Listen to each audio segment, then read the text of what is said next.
Liquid have done it. They have advanced to the playoffs, first North American team to do so, I believe. Well, I'm forgetting exactly when, but they have done it, and it's been a long time coming. I want to ask you guys straight off the bat, individually, just what your personal feelings are about attaining this kind of achievement. I'm pretty hyped. This is my second major and first time getting out of groups. NA hasn't gotten out of groups in a long time, so I'm pretty stoked to be the first one. Hopefully CLG next. Yeah, it feels good, man.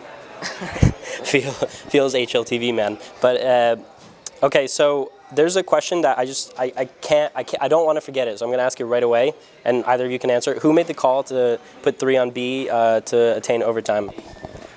I think Simple or Hiko did. I'm not quite sure. Mainly just because we thought they'd admit to B that round, and we wanted to have 3 there. Were they generally? I guess I'll just switch off with Eric. Were they generally exploiting the mid to B thing a lot that made you guys notice that, or did you just feel like that's something they would do towards the end of the game as a pattern? Yeah, I think they were reading in on our double op setup that we were double opping, and it's really easy to mid B split if you're facing double ops. But that's a way to exploit double ops. So I think they read that we were double opping a lot, so they were just like, hey, let's just mid B, crunch Nopper. So yeah, we made the adjustment to make 3B, and that was like the play because they were really abusing the B site. Like it was like a couple rounds in a row. It was like 4 rounds I had to save in a row, and they were just avoiding me. So that was a really good adjustment. Whoever called it, I don't even remember myself. Yeah, and they didn't go out late long one, so the only time they ever went A was really off cat. So we definitely noticed that as well.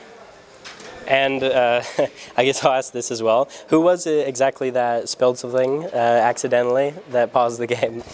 Oh, that was simple. He spilled water all over the right side of Hiko's mouse pad. Yeah. But it was just, yeah, okay. But luckily it wasn't sticky like energy drink. Anyways, so both of you had really good performances, and I want to ask you individually what sort of allowed you to, well, you know, this could be like a vague answer or a question, but what sort of allowed you to unlock yourselves in those performances? Like what sort of roles you were put in, or were you just feeling confident, etc.?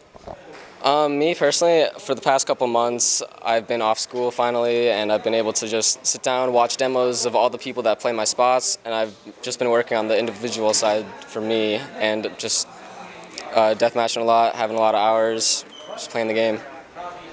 Yeah, I've been just playing like a shit ton. I've grinded like Family chat. I grinded like a ton of rank S pugs that it just came out. So I've been playing like nonstop and just working on my individual performance to make sure that I'm performing and putting up numbers. So I mean that's what I've been focusing on, and that's what I guess worked out for me.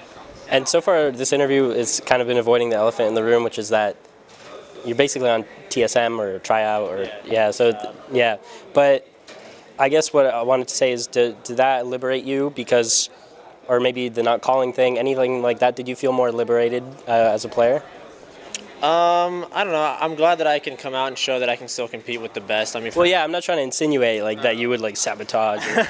No, I mean, I don't know. It just feels good to be able to play very well for the team, and I don't know. Hopefully that helps me with my future and wanting to play still. So, yeah, that's it.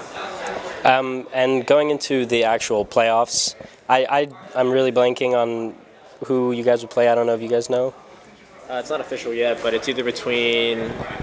I think we'll play the loser of CLG and Astralis. Wait, no. No, like the playoffs. Yeah. Well, anyways, is it okay? So, are there any teams that maybe for symbolic purposes you would like to play, assuming they make it to the playoffs? That's my way of saving that question.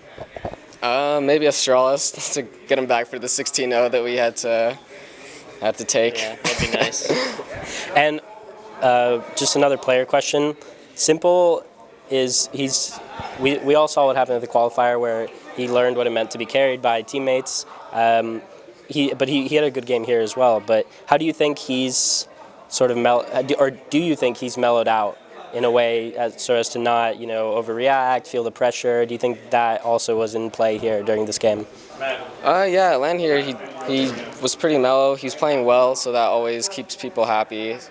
So, well, he had something on like VK about sort of not, or something about like the U.S. and people made a big deal out of it. It just seemed like he was homesick. Are there any ways that, as an organization, you guys can counter that? I'm not really sure. Maybe the people in the house that he's living with can get more interactive with him. There's not much that we can do. Is there a plan though for a CS house? No, there is not. They are doing like fitness stuff, like running and hiking with the league team. They do that type of stuff, and they've been adding simple onto it. So hopefully you can get some friendship there. All right, so question for you, adreN, just a TSM question, just quickly. You guys had some good results recently online. What's the sort of like next step, assuming you stay on with that team? I don't know of any offline attendances that are occurring. Honestly, I'm not really sure what I'm doing yet. I was gonna wait till after the major to really make the decision if I wanted to still play, if I wanted to maybe coach or do something else. So I honestly haven't decided yet what I want to do. So I'm just gonna play the major and then just take it from there, honestly. But I'm not like confirmed on TSM or anything, and haven't even talked about any contracts or nothing's been spoken of. So yeah, We got that out there. But I just wanted to ask you a question about your not skins. Is it true that you just have vanilla skins that just are called like Stat Track, whatever gun? Or is there a reason for that? I just like how they look. I wish Valve would implement them. What, like vanilla? Or Yeah, like vanilla Stat stat Track, track yeah. guns. I think that would be sick. And if they added it, I would just buy them instantly. It also keeps me away from buying all the other skins that people just spend all their money on. People always are like, why would you spend $50 on all those name tags? I'm just like, dude, you have a $1,000 knife, all right? I think $50 in skins is just a lot less than that. Yeah, true.